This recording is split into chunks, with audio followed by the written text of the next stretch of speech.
Assalamualaikum warahmatullahi wabarakatuh. Saya Ihsan Anwari, Kepala Desa Cinta Damai, Kecamatan Sukaresmi, Kabupaten Garut.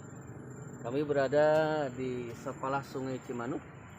Ini merupakan sesuatu yang sangat istimewa bagi saya yang datang dari jauh bisa bersilaturahmi. Ini adalah gebrakan yang sangat dahsyat, sangat istimewa. Baru kali ini kami melihat situasi Sungai Cimanuk ada perubahan yang dulunya kumuh sekarang menjadi sesuatu yang beda. Ada tanaman buah-buahannya juga. Yang paling dahsyat ini ada sekolah sungai, ada edukasi tentang bagaimana kita sebagai anak bangsa khusus di Garut lebih cinta kepada Sungai Cimanuk dan senantiasa untuk dilestarikan. Ini apresiasi tinggi-tingginya kepada ketua Kakanda saya. Semoga perjuangannya ini selalu tetap abadi.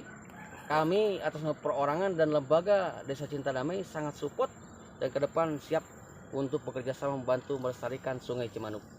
Siap. Terima kasih, Ketua.